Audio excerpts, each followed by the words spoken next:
আসসালামু আলাইকুম ওয়া রাহমাতুল্লাহি ওয়া বারাকাতুহু।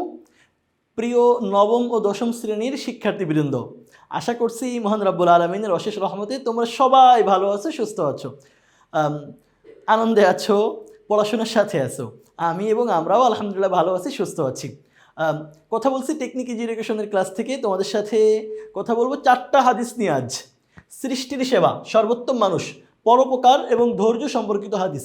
এখানে বইয়ে আরেকটা শব্দ উল্লেখ করা আছে, ধৈর্য ও সহিষ্ণুতা সম্পর্কিত হাদিস। আমরা জায়গা সংক্ষেপের কারণে শুধু ধৈর্য সম্পর্কিত হাদিসটা উল্লেখ করে দিয়েছি। তো এই 4টা হাদিসের যেই বহু নির্বাচনী প্রশ্নগুলো গুরুত্বপূর্ণ, আমরা সেগুলো নিয়ে কথা বলবো এখানে। সর্বোত্তম কাজ কি, মানে একজন মানুষ তিনি সর্বোত্তম কাজ যে 4টা এখানে দেওয়া আছে এর মধ্যে কোনটা? জ্ঞান অর্জন করা, আল্লাহ তাআলার স্মরণ, মানব সেবা, ভ্রমণ করা। দেখো, এখানে জ্ঞান অর্জন করতে গেলে কিন্তু আল্লাহ তাআলার স্মরণ হয়। আমরা মুসলিম হিসেবে বিশ্বাস করি পবিত্র কোরআন আমাদের জন্য জ্ঞানের এক আলোকবাহী কিতাব। তো এই কোরআন যখন অবতীর্ণ হয়েছে, কোরআনের প্রথম শব্দই ইকরা বিসমি রাব্বিকাল্লাযী খালাক, পড়ো তোমার প্রভুর নামে যিনি তোমাকে সৃষ্টি করেছেন। জ্ঞান অর্জন করতে গেলে আমাদের প্রভুকে স্মরণ করা লাগে। মানব সেবা, আমরা মানব সেবা আল্লাহ তাআলার সন্তুষ্টির জন্যই করি। খেদমতে খলক, ভ্রমণ, আল্লাহ বলেছেন সিরু ফিল আরদ, বিশ্ব ভ্রমণ করে দেখো, এজন্যই করি। এই সবগুলো ভালো কাজ, এই ভালো কাজগুলো আমরা করি আল্লাহ তাআলার স্মরণের জন্য। সুতরাং সর্বোত্তম কাজ হলো আল্লাহ তাআলাকে স্মরণ করা। ফাযকুরুনি আযকুরকুম, আল্লাহ বলছেন তোমরা যদি আমাকে স্মরণ করো আমিও তোমাদেরকে স্মরণ করব। রিয়াল অর্থ কি? রিয়াল অর্থ আত্মীয়, বন্ধু, হিতাকাঙ্ক্ষী নাকি পরিজন। রিয়াল শব্দের অর্থ হলো পরিজন। দেখো, রিয়াল শব্দটা আত্মীয়র ক্ষেত্রে কিছুটা সঠিক কিন্তু সম্পূর্ণ সঠিক না। তোমাদের এখানে জানিয়ে রাখি যে একটা এমসিকিউ এর শুধুমাত্র একটা উত্তরই সঠিক হবে এমন না। হয়তো কিছু এমন থাকবে 4টার মধ্যে যে আংশিক সঠিক, আর কিছু থাকবে পরিপূর্ণ সঠিক। তুমি উত্তর দেওয়ার সময় যেটা পরিপূর্ণ সঠিক এটা খেয়াল করে দিবা, আংশিক সঠিক উত্তর দিলে কিন্তু সম্পূর্ণ সঠিক হবে না। তাহলে রিয়াল শব্দের অর্থ কি? পরিজন, আত্মীয়, হিতাকাঙ্ক্ষী অথবা বন্ধু নয়।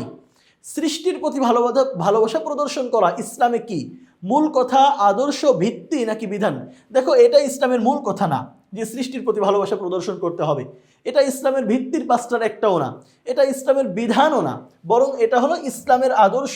ইরহামু মান ফিল আরদ ইয়ারহামুকুম মান ফিস সামা, তোমরা যদি জমিনবাসীর উপরে দয়া করো, মায়া করো, রহম করো, তাহলে আসমানে যিনি আছেন তিনি তোমাদের প্রতি দয়া করবেন।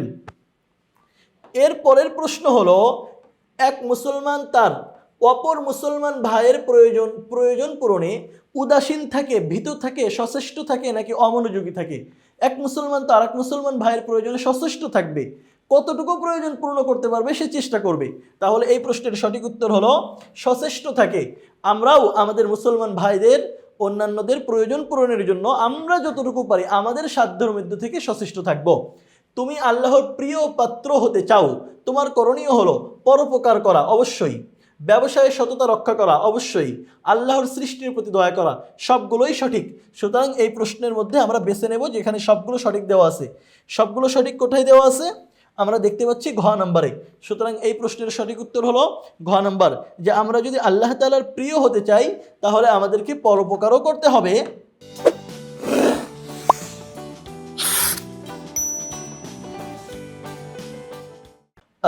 ব্যবসায় সততাও রাখতে হবে এবং সৃষ্টির প্রতি দয়াও করতে হবে। এরপরে আর 2টা প্রশ্ন মাত্র আছে। সবার শব্দের অর্থ কি? দেখো, কোরআন মাজিদে এই শব্দটা অনেকবার ব্যবহার হয়েছে। যেমন সূরা বাকারার একটা আয়াত আমি তোমাদের সামনে উপস্থাপন করতে পারি। আল্লাহ বলেন, ইয়া আইয়ুহাল্লাযীনা আমানুস্তাঈনু, হে ঈমানদারগণ তোমরা আল্লাহর কাছে সাহায্য চাও 2টা মাধ্যমে।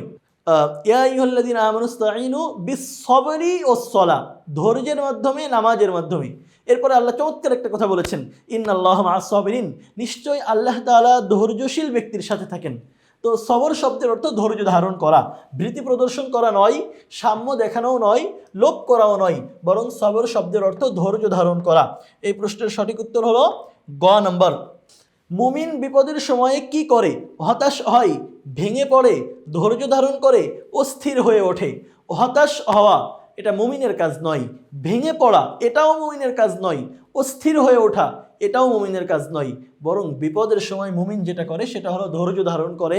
আরেকটা চমৎকার কাজ করে, সেটা হলো দোয়া পড়ে। আল্লাহর নির্দেশিত যেই দোয়া আছে পবিত্র কোরআনে, আল্লাহ বলেন, আল্লাযীনা ইযা আসাবাতহুম মুসিবা তোমাদেরকে যখন কোনো বিপদ আকৃষ্ট করে, তোমরা যখন কোনো বিপদে পড়ে যাও, ক্বালু, তখন বলো ইন্না লিল্লাহি ওয়া ইন্না ইলাইহি রাজিউন। এটা আমরা মনে করি যে এটা মনে হয় শুধু মানুষ মারা গেলেই পড়তে হয়। এটা খুবই দুঃখজনক একটা ব্যাপার, আমাদের জানার ঘাটতি আছে সম্ভবত। এটা শুধু মানুষ মারা যাওয়ার পরে পড়ার কোনো দোয়া নয়, বরং ইন্না লিল্লাহি ওয়া ইন্না ইলাইহি রাজিউন এটা হলো এমন দোয়া যেটা যে কোনো বিপদে পড়া যায়। হযরত ওমর রাদিয়াল্লাহু আনহু বলতেন যে আমার যদি কখনো জুতার ফিতা ছিঁড়ে যায় তবুও আমি পড়ি ইন্না লিল্লাহ। সুতরাং যে কোনো বিপদ আপদে আমরা হতাশ হব না, ভেঙে পড়ব না, অস্থির হয়ে উঠব না, বরং আমরা ধৈর্য ধারণ করব এবং আল্লাহ তাআলা আমাদেরকে যে দোয়া শিক্ষা দিয়েছেন, কোরআন মাজিদের মধ্যে যেই দোয়া উল্লেখ করা হয়েছে আমরা এই দোয়া পড়ব। রাব্বুল আলামিন আমাদেরকে সেই তৌফিক দান করুন। সবার জন্য অনেক শুভকামনা। আল্লাহ হাফেজ।